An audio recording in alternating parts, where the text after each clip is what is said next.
Independente de onde nós estivermos, nós temos um ambiente, seja ele natural ou seja construído. Então, a gente vem com questionamentos de perceber quais são essas ações em relação a esses recursos naturais, em relação à água, ao solo, ao ar, a outras situações que nós somos dependentes desses processos para gerar o desenvolvimento que vai nos sustentar, seja ele o econômico e entre outros, como nós já falamos, para entender que estamos interligados com a questão da biodiversidade, com a questão de fauna, de flora, a relação de se pensar uma educação de externalidades. O que vem ser externalidades? Vamos pensar, é um termo técnico até que nós usamos muito na questão da gestão ambiental, mas é de se perceber e contabilizar o quanto custa o meio ambiente em relação às ações e reações dos recursos naturais. Se nós formos imaginarmos o agora aqui, quanto custa, ou quanto custou, ou está custando este evento que nós estamos aqui agora em relação aos recursos naturais? Quanto vai custar a eficiência dessa energia que nós temos que pagar para o Copel? Nós sabemos a questão desse valor econômico pela tecnologia que nós chegamos aqui. Mas da onde vem essa energia? Quanto custa essa produção dos recursos naturais? Quanto custa um rio? Vocês conseguem mencionar quanto custa um rio? Alguém aqui consegue? Quanto custa o ar que nós respiramos? Então, a educação ambiental também, essas formas de educação ambiental, é que nos faz perceber e contabilizar conhecimentos e saberes para a gente dar conta das necessidades do agora para o amanhã. Então, essa relação também é que a gente vai trazer valores, saberes. Qual é a questão de se falar? É a questão de saberes. Esses saberes tradicionais, que muitas vezes, eu sei que tem acho que um colégio que trabalha com agroecologia aqui, são os saberes tradicionais da questão de uma agricultura moderna, como foi dito aqui pelo Dr. Nelson. É a questão de se perceber a natureza, é a questão de se identificar como sujeito pertencente a essa questão. Então, a educação ambiental, no seu eixo macro, ela nos faz entender esse contexto de se valorizar e valorar o contexto dos nossos recursos naturais, para que nos tragam, como já foi dito, todo um contexto de produção, todo um contexto econômico, o contexto do conhecimento em si. Então, dentro ainda da questão de se pensar as formas de educação ambiental, nós fazemos a relação entre a questão de políticas públicas de legislação. A gente começa a perceber. A gente trouxe aqui a legislação federal de educação ambiental, né? Com a relação também da legislação estadual de educação ambiental. Que dentro desses eixos, nós vamos trazer, dentro de uma instância federal, o PRONEA, esse Programa Nacional de Educação Ambiental, que entre suas... Opa! Será que você consegue... Que dentro dessas diretrizes, a gente vai perceber esse contexto de estar colocando a questão do conhecimento, como se fala muito, a questão da conscientização que foi dito aqui.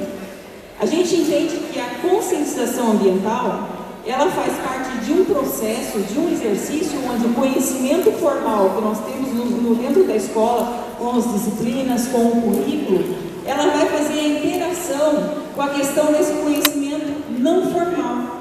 Então, nós vamos começar a entender todos esses processos, como no caso, né, ela traz 3 componentes que vem falar de ações educativas dentro de um processo que se faz entender a educação por meio do ensino formal, a questão de gestão ambiental, a questão de se pensar a educação ambiental nos usuários que estão próximos aos recursos naturais e que isso a gente pode fazer a interação dessa educação não formal.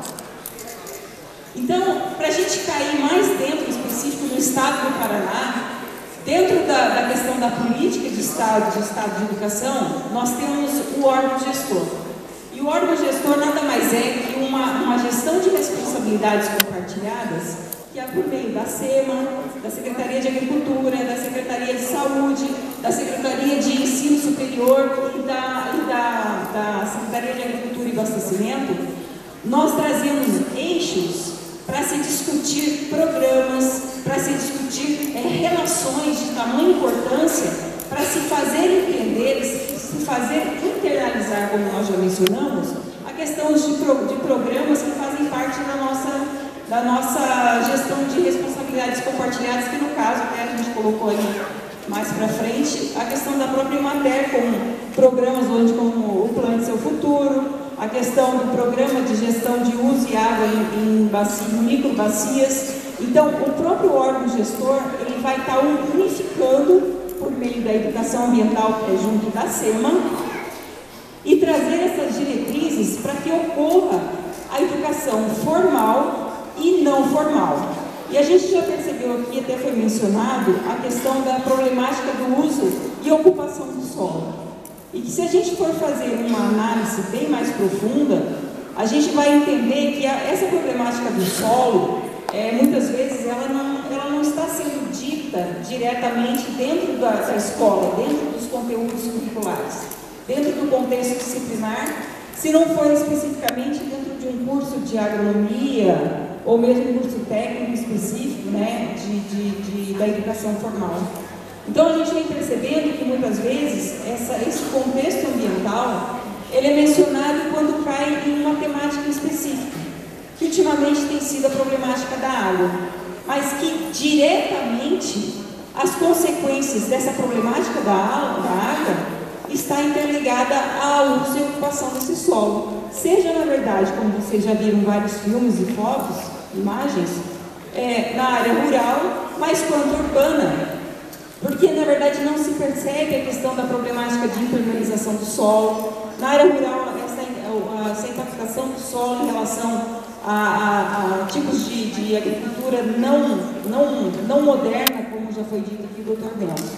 Então, a gente começa a perceber que, dentro da importância, quando se tem um órgão gestor que compete a essa gestão compartilhada dessas secretarias, e por meio também dessa comissão que é interinstitucional, que na verdade a gente está nesse momento começando a elaborar esse planejamento, um plano de ação, porque também quando a gente percebe